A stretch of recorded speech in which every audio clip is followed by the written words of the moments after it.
በስመ አብ ወወልድ ወመንፈስ ቅዱስ አሐዱ አምላክ አሜን። ጸሎተ ሃይማኖት ጸሎተ ሃይማኖት ንሓድነትን ሰለስትነትን እግዚአብሔር ንአምላኽነት አብን ወልድን መንፈስ ቅዱስን ንምስጢረ ሥጋዌን ነገረ ድሕነትን ጥምቀት ትንሣኤ ሙታንን ዝመጽእ ሕይወትን ዝኣመሰሉ ዝተፈላለዩ አናቅጽ ሃይማኖት ማለት ዶግማታት ዝሓዘ መግለጽ እምነት ዝኾነ ጸሎት እዩ።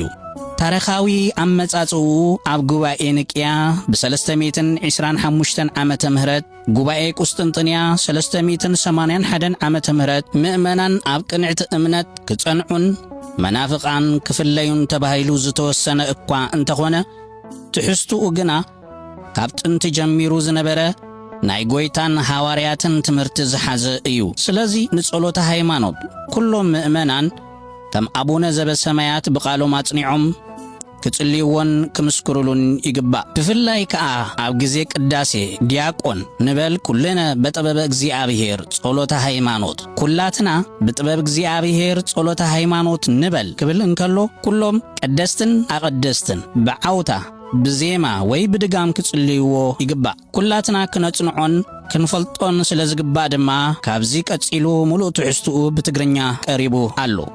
ኩሉ ብዝሓዘ ሰማይን ምድርን ዝርአን ዘይርአን ብዝፈጠረ ብሓደ አምላኽ ብእግዚአብሔር አብ ንአምን።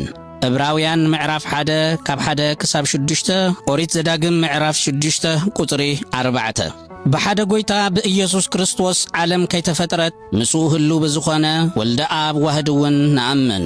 ወንጌል ዮሐንስ ምዕራፍ 17 ቁጥሪ 5 ካብ ብርሃን ዝተረኽበ ብርሃን ካብ ሓቀኛ አምላኽ ዝተረኽበ አምላኽ ዝተወልደ እምበር ዘይተፈጥረ ብመለኮቱ ምስ አብ ማዕረ ዝኾነ ወንጌል ዮሐንስ ምዕራፍ 10 ቁጽሪ 30 ኩሉ ብኡ ዝኾነ ብዘይክኡ ግና ኣብዚ ምድሪ ዘሎ ይኹን ወይ ኣብ ሰማይ ምንም ዝተፈጥረ የልቦን። ወንጌል ዮሐንስ ምዕራፍ 1 ቁጥሪ 3 ምእንታና ምእንቲ ሰብ ምእንቲ ድሕነትና ካብ ሰማያት ዝወረደ ብመንፈስ ቅዱስ ካብ ቅድስት ድንግል ማርያም ስጋ ለበሰ ሰብ ኮነ። ሉቃስ ወንጌል ምዕራፍ 1 ቁጥሪ 35 ዮሐንስ ወንጌል ምዕራፍ 1 ቁጥሪ 14 ሰብ ኮይኑ ድማ ብዘበነ ጲላጦስ ጴንጠናዊ ምእንታና ተሰቕለ ሓመመ መከራ መስቀል ተቐበለ ሞተ ተቐብረ ኣብ ቅዱሳት መጽሓፍቲ ከም ዝተጻሕፈ ኣብ ሳልሳይ መዓልቲ ካብ ሙታን ተንሥአ። ቀዳመይቲ መልእኽቲ ቆሮንቶስ ምዕራፍ 15 ካብ 3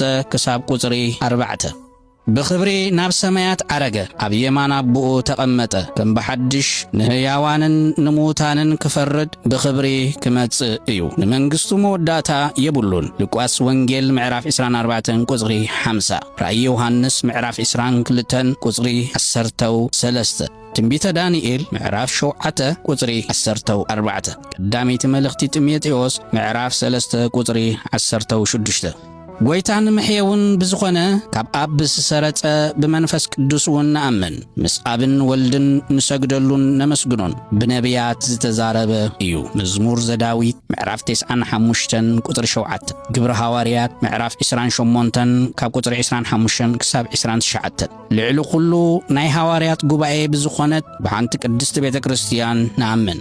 ኃጢአት ንምስትስራይ ብሓንቲ ጥምቀት እውን ንአምን። ኤፌሶን ምዕራፍ 4 ቁጽሪ 5 ትንሣኤ ሙታንን ንዘለዓለም ዝመጽእ ሕይወትን ተስፋ ንገብር አሜን። ወስብሃት ለእግዚአብሔር።